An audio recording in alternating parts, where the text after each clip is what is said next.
Hey there. Since you are listening to this, you have found the YouTube channel for the Freakonomics Radio Network. If you are already a subscriber, thanks.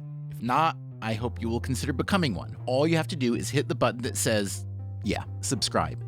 And if you want to enable notifications, go ahead and do that too. That way, you will be the first to know every time we publish something new. If you are new to the Freakonomics Radio podcast, my name is Stephen Dubner, and every week we explore the hidden side of everything, from the economics of sleep to the future of work, from the markets for marriage to the surprising life-saving contribution of wolves. So stay with us, and thanks for checking us out. If you like it, tell your friends. If you hate it, tell your enemies. And now, Freakonomics Radio.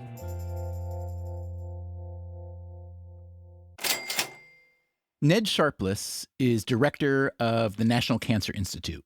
So when President Nixon signed the National Cancer Act in 1971, the thinking was that we'd be able to give the president a cure for cancer by the bicentennial, 1976. Thus began the so-called war on cancer. It was supposed to be a short war. There had been this really amazing success against pediatric leukemia in the late 50s and 60s. And so the thinking was, well, if you can cure leukemia like that, we're just going to do the rest of cancer. But that didn't happen. Why didn't that happen? Well, it gets this difference between, science and engineering. The engineer sees a problem and, we can build a rocket in 10 years and we're going to go to the moon. It was sort of that thinking that cancer's a problem and we need to develop a treatment and we're going to devote a lot of resources to it. But what we had to do really, and are still doing today, frankly, was decades of intricate basic science to really understand the basic biology of cancer. Basic science and basic biology, perhaps. But overall, cancer has turned out to be incredibly complicated. When I started in this business in the 1990s, we thought of cancer as like a couple of diseases. There was breast cancer, there was lung cancer, there was leukemia.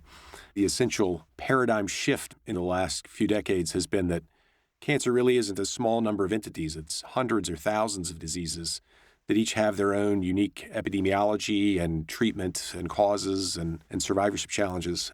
The discovery that the biology was much more complicated than originally thought, what was that like for clinicians and researchers who really thought they knew what was what? I can tell you how it happened for me. I'd been treating patients with cancer. I'd certainly taken care of many women with breast cancer. And then this paper came out that used this new technology, expression profiling, to look at all the RNAs that a breast cancer makes. And what they showed was that breast cancer was like 5 diseases. There was this kind of breast cancer that was very common, it may have been 25% of cases, that was hiding in plain sight our entire careers that no one had ever really appreciated. And I was like, wow, if breast cancer is this complicated, what's it going to be for lung cancer or leukemia or colon cancer? So each of those diseases requires a different way of thinking. And that paradigm's been very successful. We started identifying specific kinds of cancer and made a lot of progress against certain types. But other types of cancer are harder to treat. And so we see that these marvelous advances benefit some but not all patients. And that creates this problem that there's this unevenness. These thousands of diseases combine to form the second leading cause of death in the world after cardiovascular diseases. In a given year, nearly 10 million people around the world die from cancer. The COVID-19 pandemic will likely result in additional cancer deaths due to a huge decline in cancer screenings as well as delays in treatment. And those delayed treatments are expected to cost much more, since those cancers will be more advanced once they are detected. On the other hand, the pandemic has disrupted the healthcare system in ways that may benefit cancer treatment in the long run. We've gotten more accustomed to telehealth, clinical trials are being done remotely, and there's a chance that the wildly fast development of COVID vaccines may change the structure, speed, and funding for cancer treatment. Today on Freakonomics Radio, there are other reasons to be optimistic about cancer. There's this pace of progress like no other period in biomedical research for any disease. But, of course, there are still plenty of challenges. The average American citizen would be surprised by the level of fragmentation of medical data. And a new way to approach one of the deadliest cancers. Okay, if clinical trials aren't working, how do we fix them? That's coming up right after this.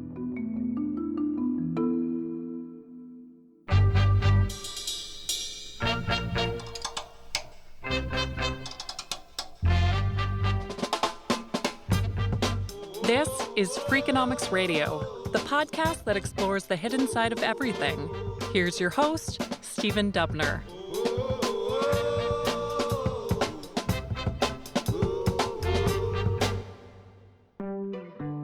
The National Cancer Institute, founded in 1937, is part of the National Institutes of Health. Because the NCI is the oldest constituent agency and because it deals with such a common and devastating set of diseases, it has strong bipartisan support. It also receives its funding separately from the NIH, about $6 billion a year, which affords a certain amount of self-determination when setting its agenda. The NCI's mission is to identify, fund, and conduct the most worthwhile cancer research. We certainly have some really great ideas that we are unable to get to. So I spend a lot of time worrying about how we can prioritize funding to make sure we always fund the best science. Ned Sharpless has been NCI director since 2017. For 7 months during that stretch, he was acting commissioner of the Food and Drug Administration. Before his government service, he spent years treating patients and conducting biomedical research. He was particularly interested in the relationship between cancer and aging. This was at the University of North Carolina in Chapel Hill. Sharpless also co-founded a biopharmaceutical firm, and he owns 10 oncology patents. When he took the job at the National Cancer Institute, he took his lab with him. As he said at the time, "It's very important to me. It's nice to understand the problems of a working scientist." That is correct. You grew up in Greensboro, yes? Yes, true, North Carolina. You seem to have no Southern accent. What's that about? So I can do one if needed, first off. Secondly, I did my residency and fellowship in Boston. You say the word y'all on rounds exactly one time. Rounds stop. Everyone makes fun of you for 20 minutes, and then rounds resume again. So, yeah, that beats it out of you pretty quickly.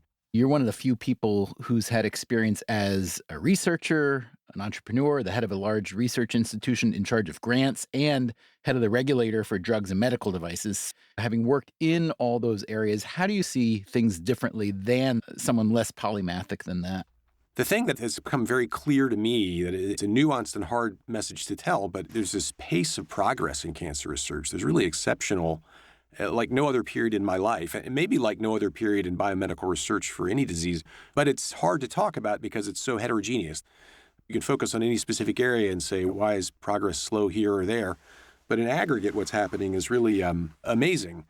When I was at the FDA, about 30% of the business in terms of new approvals for devices and drugs was cancer-related. It's really remarkable.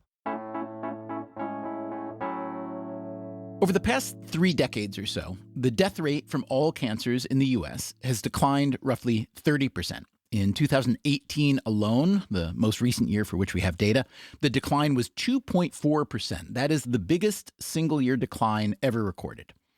This is all good news, but it's also a long, long way from the Nixon-era hope that cancer was about to be cured within 5 years. There are, however, some things hidden in the cancer data that makes that 30% decline even more impressive.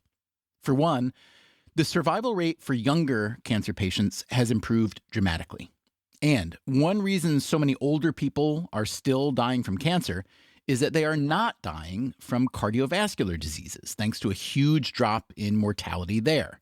In other words, many people who in previous generations would have died from heart disease are now living long enough to die instead from cancer. But, as I said, it's uneven. There are certainly cancers where we're making a lot less progress. Okay, where is less progress being made? From 2012 to 2016, death rates for women decreased for 13 of the 20 most common cancers, including lung, breast, and colorectal, but increased for 5 types, including cancer of the uterus and liver. For men over that same period, death rates decreased for 10 of the 19 most common cancers, but increased for 6, including liver and non-melanoma skin cancer. A lot of those data go to 2016, which precedes a lot of the widespread use of immuno-oncology drugs. So, as good as those data are, they don't include a lot of the new therapies that we've developed. Immuno-oncology, harnessing the body's own immune system to treat cancer, this has a long history. In the 1970s, for instance, there was a lot of enthusiasm about naturally occurring proteins called interferons. It was going to, jack up your immune system to fight cancer, and this was going to be this universal cure for cancer, and it was really a failure. It didn't work. And because of that experience and other experiments like that, the cancer research community, medical oncologists like me, became very skeptical of the idea that the immune system could treat cancer. In fact, skeptical is probably not strong enough. We thought a lot of these people working in the immune system were literally crazy. We thought they were harming patients and irresponsible. And so it was really a vilified field for many years. But a few great scientists persevered and started to identify ways to coach the immune system into fighting cancer. This is hardly the first time in medical history that the supposedly crazy people turned out to be brilliant. In fact, it happens all the time in medicine.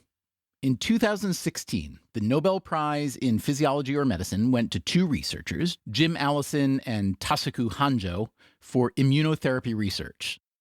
And then those therapies started to work. And so that's really become a successful and very important way to treat cancer that most in the field, myself included, were very skeptical of in the early days. Let's talk about lung cancer for a second. Still the most fatal cancer, but decreasing, yes. I guess you could look at it from either side, that there has been progress, or you could say, wow, it's still killing a lot of people. Yeah, so the first thing to say is even today, after a lot of progress against lung cancer that reflects various advances, it still kills more people than breast, prostate, and colon combined in the United States every year. So it's a highly lethal malignancy where we definitely need to make additional advances. And also, one of the major things that shaped lung cancer is the use of cigarettes, is tobacco. And so tobacco control over the last few decades is starting to have some success. And then on top of that, we have some interesting new developments. So we have these drugs called kinase inhibitors that target specific subsets of lung cancer. Maybe 15 or 20% of lung cancer in the United States are targeted by these pills that are quite effective and not very toxic. And then we've also had the introduction of immunotherapy, so these checkpoint inhibitors that are quite active against an even larger fraction of lung cancer and have produced some really marvelous responses. And so now we're seeing lung cancer mortality decline at the fastest rate in the history that we've kept statistics about lung cancer. Once you start to see cancer not as a disease, but as a massive array of individual diseases, you can appreciate the difficulty in overcoming it. And if you look at it in reverse, from the perspective of a patient who's already ill, you see even more difficulties. For starters, not all treatments for a given cancer are effective, and they often have brutal side effects. Then, moving backward, not all cancers are able to be detected in time to treat them. And then going back even further, we don't know that much about what causes all these cancers. I asked a doctor friend of mine for her definition of cancer. It's some inflammatory infectious process that radically alters the activity of healthy cells, she said. But what triggers that inflammatory infectious process? There is a long list of risk factors with an equally long list of caveats, and these factors generally fall into one of three baskets: hereditary, environmental, and behavioral. It's unclear how many cancers result from inherited genetic variants, and the percentages range among cancer types. As for behavioral and environmental causes, tobacco smoke, asbestos, ultraviolet rays, heavy alcohol consumption, all very likely carcinogenic, although it is worth noting that 12% of all U.S. lung cancer patients have never smoked. What about artificial sweeteners and charred meat? No clear or conclusive evidence. Take a topic like nutrition. The FDA makes a lot of recommendations around the American diet. How much sodium should you eat? How much sugar should you eat? And that's a complicated research question. We're very interested for cancer because we think obesity is one of the major drivers of cancer. But, the science there is hard. It requires long studies. It's hard to do randomized trials, if not impossible. And if you want to make regulatory policy on nutrition science, it's a tough thing to do. Can you explain the mechanisms by which obesity could be a driver of cancer? Many possible mechanisms. We don't think it's a single thing. Obesity is associated with alterations of certain hormone levels that we think might have a carcinogenic effect. Obesity in some situations appears to be associated with chronic inflammation, which we think can be a driver of cancer. And then obesity might be a proxy for other behaviors that confound this analysis and are really the cancer driver. I think the present data are quite strong that as obesity becomes a greater problem in the United States, we're seeing more of certain kinds of cancer like breast cancer and gastric cancer and liver cancer. Do they tend to be the solid organ cancers then that are predominantly driven by obesity or no? Yeah, we think largely it's cancers of the upper GI tract, the liver and gallbladder and stomach, certain kinds of breast cancer associated with obesity. And then also maybe pancreas, although probably less strong for that. Pancreatic cancer is a good example of one of these holdouts where, we have these new exciting therapies and these new approaches, but not yet for that disease. Modeling suggests it may be the second most deadly cancer in the United States soon after lung cancer.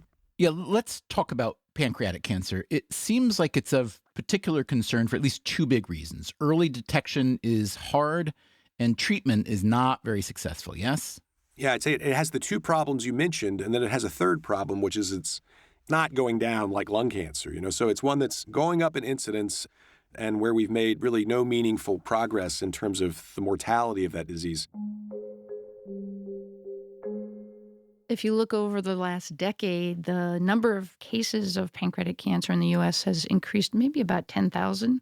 That is Diane Simeone, a pancreatic cancer surgeon who also runs a research lab at NYU Langone in New York.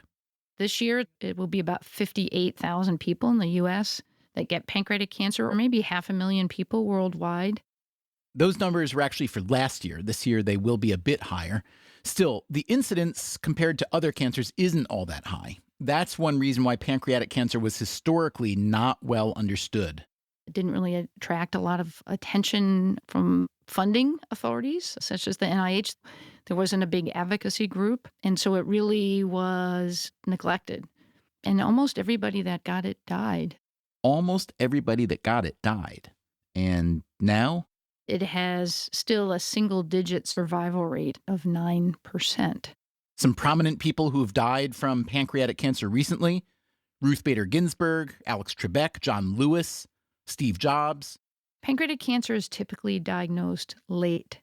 Unfortunately, the early warning signals are kind of vague and nonspecific. People might have some upper abdominal pain. They may have some unexplained weight loss. Sometimes pancreatic cancer can present with new onset diabetes, especially if it's associated with weight loss instead of weight gain. One of the cardinal signs that tips people off is they get jaundice or yellowing of the eyes. The pancreas is kind of tucked away. Does that play a big part in the difficulty of detection? I think so. It's not easy to feel on physical exam. We do have ways to get a look at it with either CT scans or MRIs or even a kind of fancy endoscopic ultrasound. But those aren't tests that people routinely have. Cancer screening is its own complicated scenario. Ned Sharpless again. One of the big successes in screening has been colonoscopy for colon cancer and pap smears for cervical cancer. The problem with screening is that it can be good at finding cancers that might not actually harm the patient. The classic example here is prostate cancer, which can be a very slow-growing cancer that may not hurt the patient, but having a big surgery or a big radiation therapy would hurt the patient. And so balancing, overdiagnosis and overtreatment with early detection and getting rid of bad cancers is a tough challenge. The challenge with pancreatic cancer is that the most effective screenings are fairly expensive or invasive and therefore quite rare. Also, by the time pancreatic cancer is detected, it's often fairly advanced. Everyone always wonders what is unique about pancreatic cancer that makes it so lethal. And I would say we still have an incomplete understanding. One thing we clearly know is that pancreatic cancer spreads early, or what we call metastasizes to organs away from the pancreas. We don't really know why that is. We do think there's something unique about the microenvironment in which pancreatic cancer arises and grows, but the exact networks that cause it to be so resistant to therapies are still being worked out. Pancreatic cancer is actually one of the more simple. It doesn't come in as many flavors as, say, lung cancer or breast cancer, but the main flavor it comes in turns out to be a really bad disease where we don't have effective therapies at present and we don't have effective screening at present. In an ideal situation, the treatment would be surgical resection, which can be quite effective. Resection meaning you remove that part, not the entire pancreas. Right, you remove that part of the pancreas. And it's interesting, they do a lot of screenings in Japan, and if you look at their data, with surgical resection or removal of pancreatic cancers less than 1 centimeter, the 5-year survival rate is in the order of 60 to 70%. But again, since pancreatic cancer often spreads before it's detected, even surgery isn't always an option. Only 15% of patients that come to the clinic have a surgically resectable tumor. Outside of that 15% who are successfully resected, death happens how fast in the case of pancreatic cancer typically? Months to a year and a half. You've chosen the subspecialty where I imagine you spend a fair amount of time telling people they're going to die relatively soon, yes? Well, I always try to create hope. I think it is important for patients to have hope, but we also have to be realistic. And yes, that is the most difficult part of the job, is to tell someone that we don't have something that can cure them. And I hate it. I'm driven to change that conversation. Coming up after the break, what Simeone and a band of like-minded researchers are doing to change that conversation, and how the COVID-19 pandemic may shake up the cancer landscape. But it requires companies to work together in ways that historically they haven't always been comfortable. Also, we have just released the entire back catalog of Freakonomics Radio, more than 10 years worth of episodes, available free on any podcast app. We have got episodes on the hidden side of pretty much everything: medicine, behavior change, sports, sleep, food, business, pet cremation, you name it. The Freakonomics Radio Network also puts out 2 other weekly shows, No Stupid Questions and People I Mostly Admire. Altogether, that is more than 500 episodes, all available free on any podcast app, just in case you are planning to circumnavigate the globe anytime soon and need some company. We'll be right back.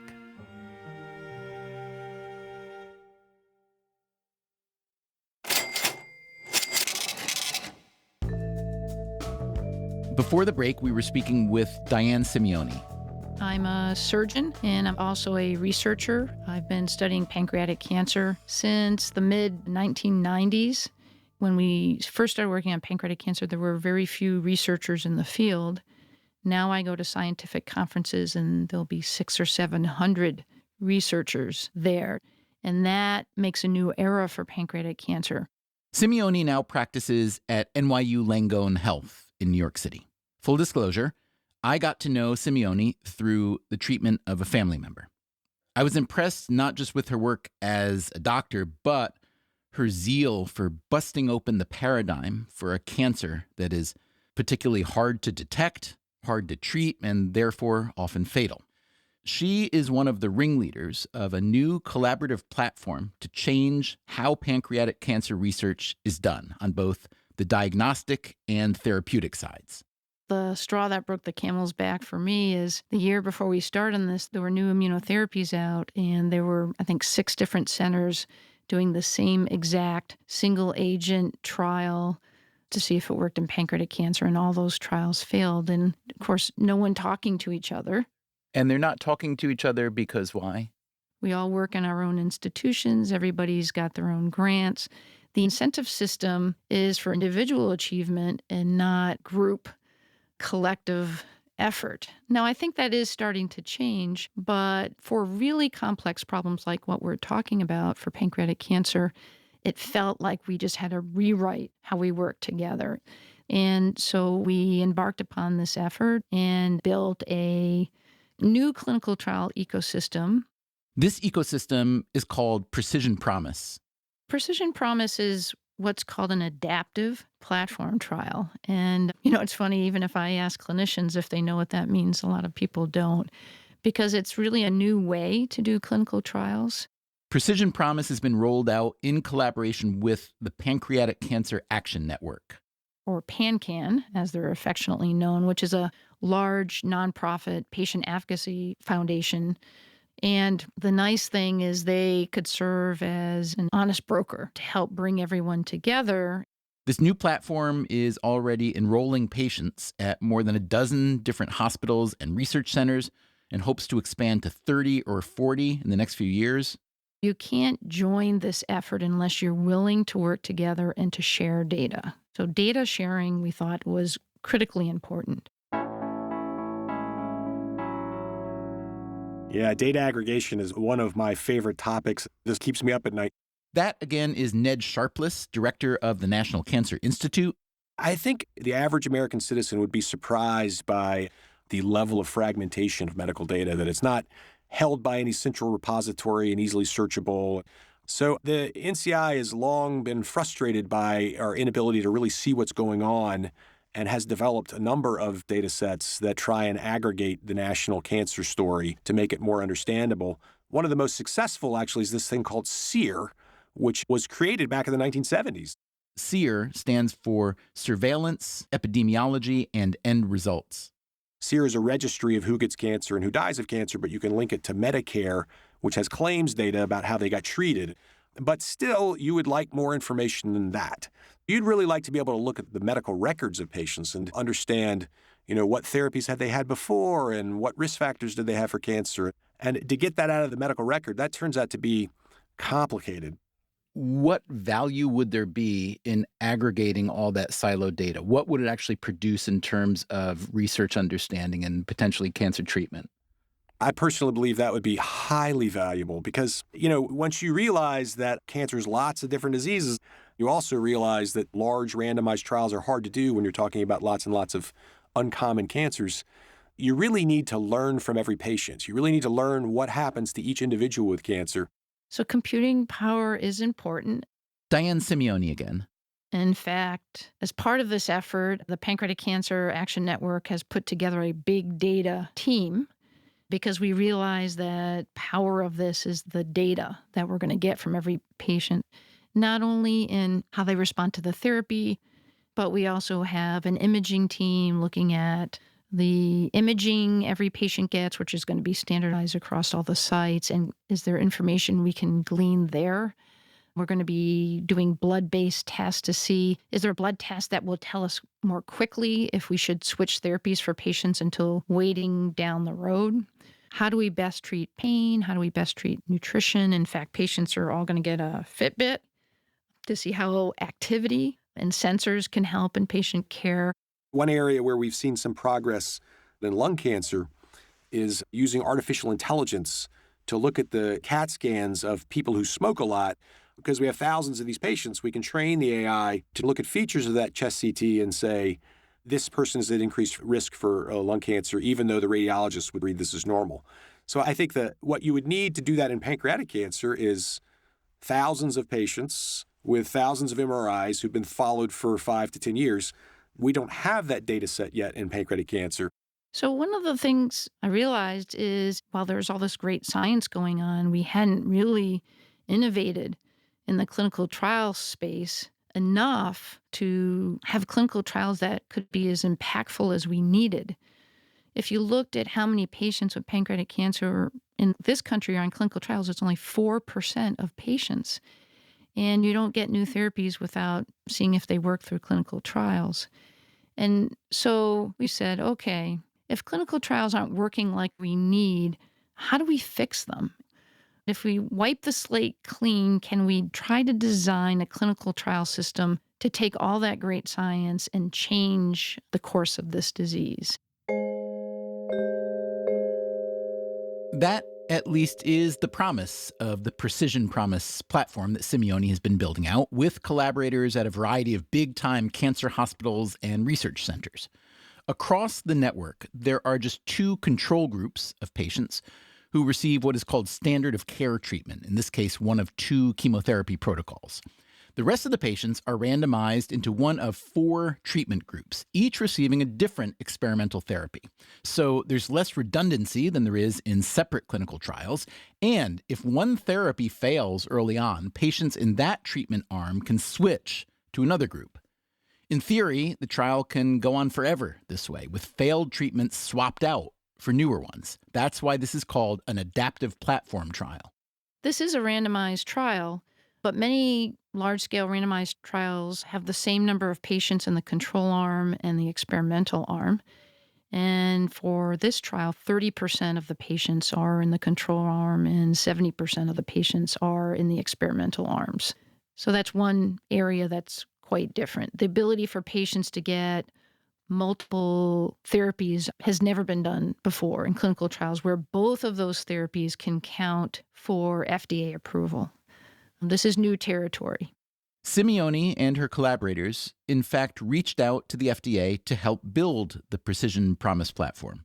And they were huge advocates. They even assigned a senior member of the FDA to help us. The other missing ingredient was the drug companies. So we had a hard time making advances in pancreatic cancer because a lot of the clinical trials failed.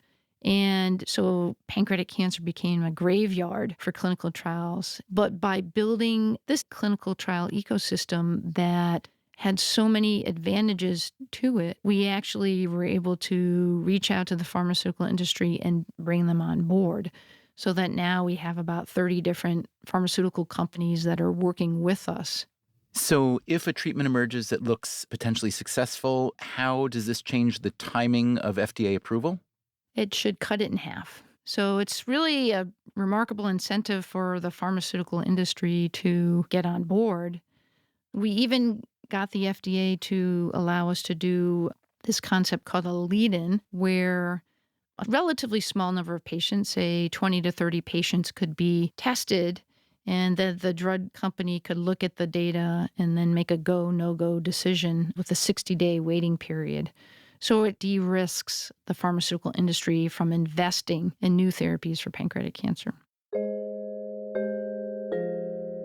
All these changes, creating collective incentives versus competitive ones, cycling in experimental therapies much faster, getting research data out of the silos of multiple institutions, it is all especially necessary for pancreatic cancer.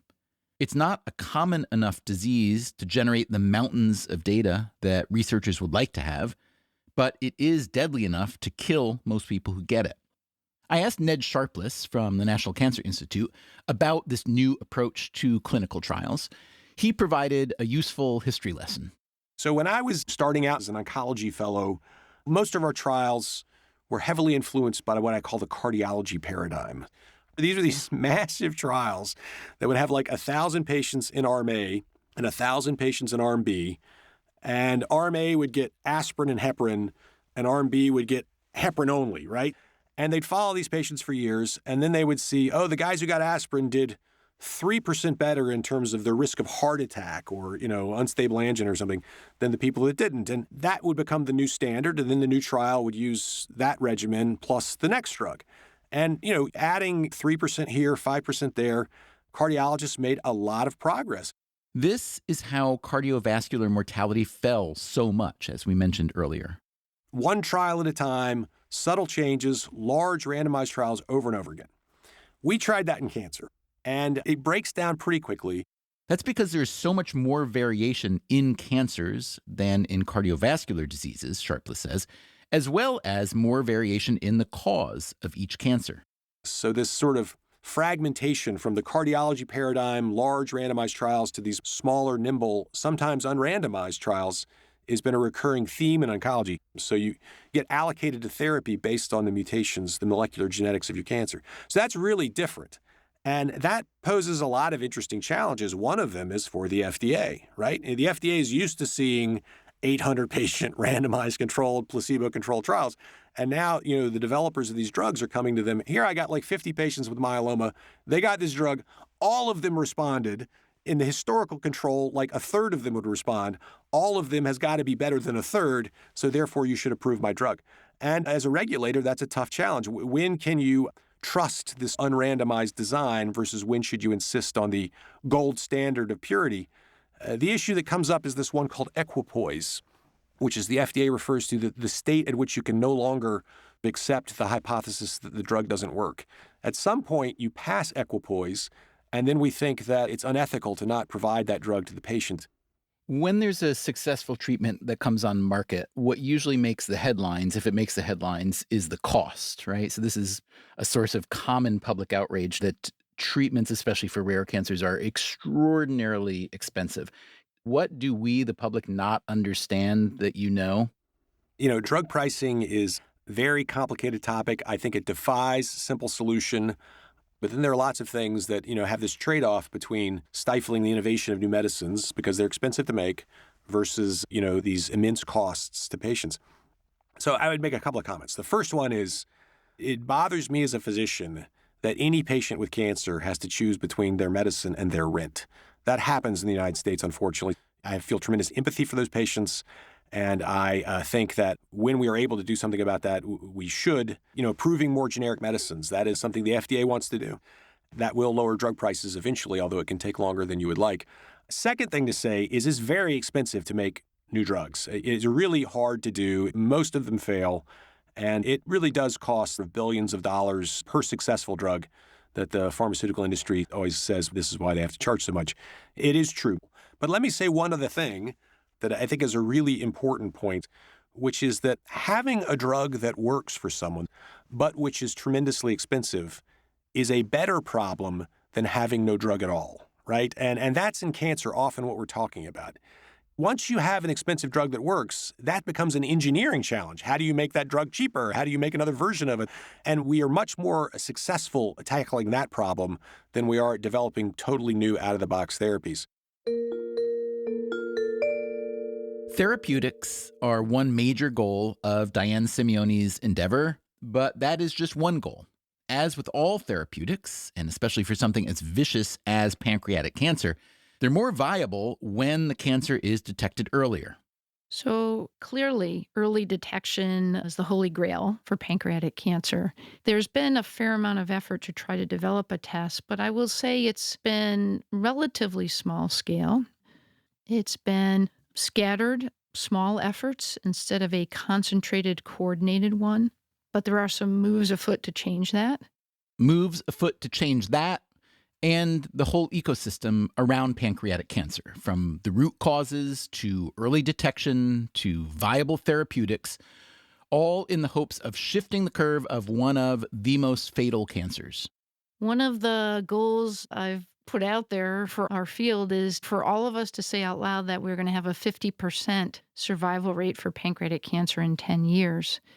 And I think we can do it if we're strategic, both in developing more effective therapies, but clearly and importantly, by figuring out who's at risk, better testing for susceptibility genes, and putting people in screening programs.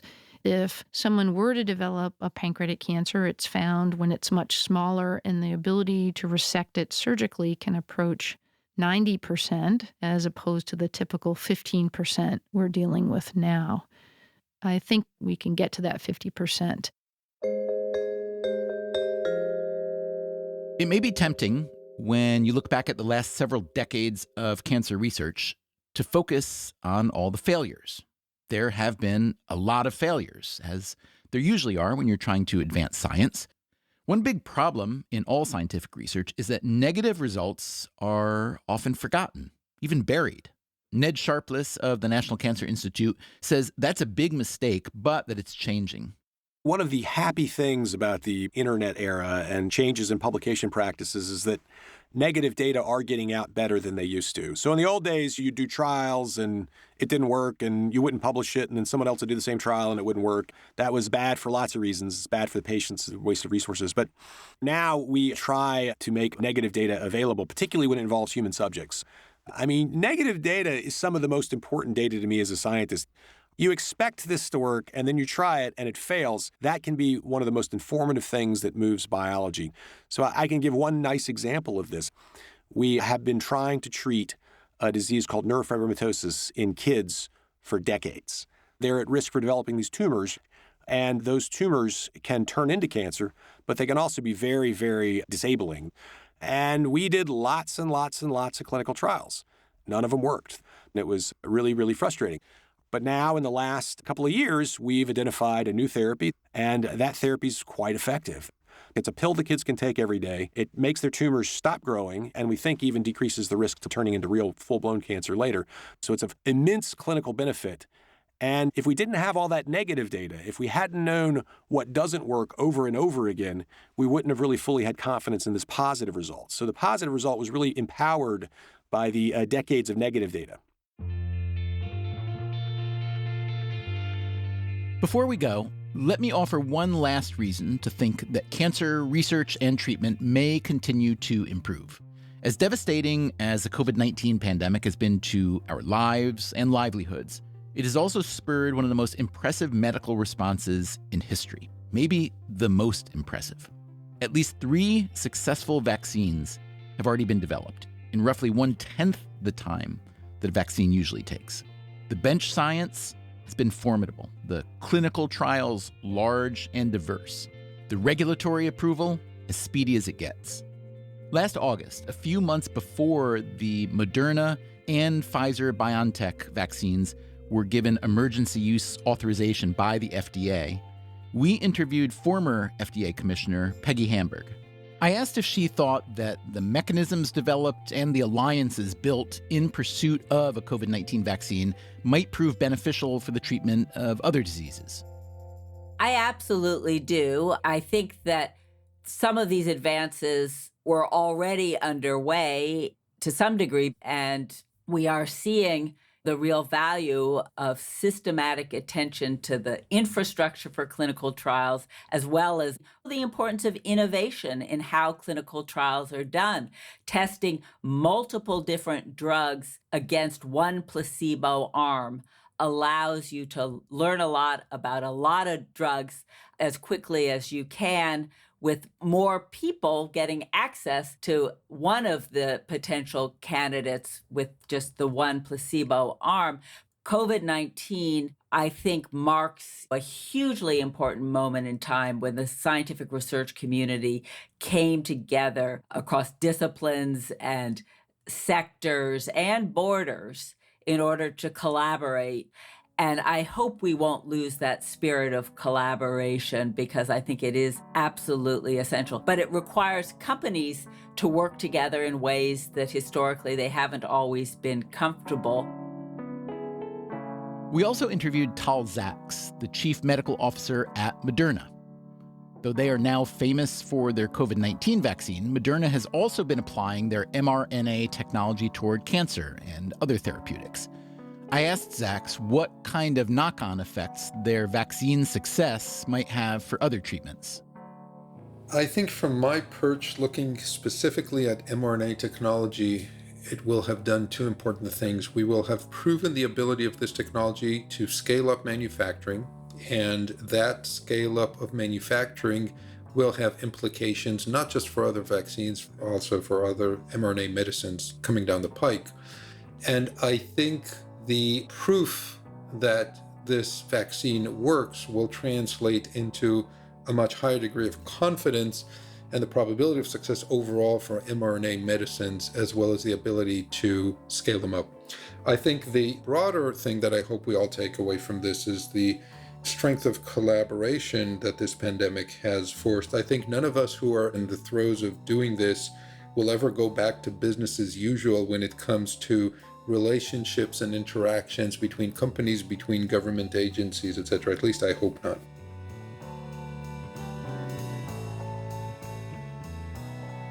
That's our show for this week.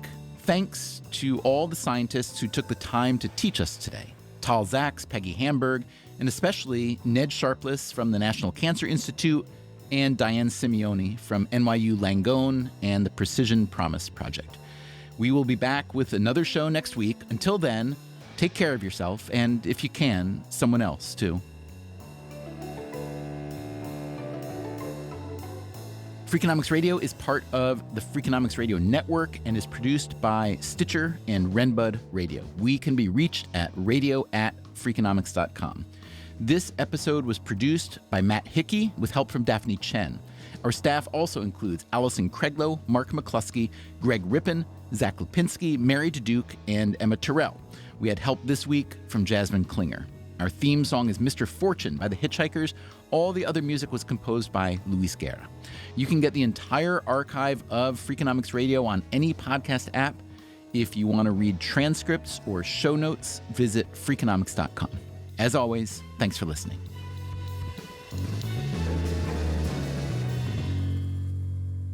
Can you just... sorry. Sure, go ahead. You. Stitcher.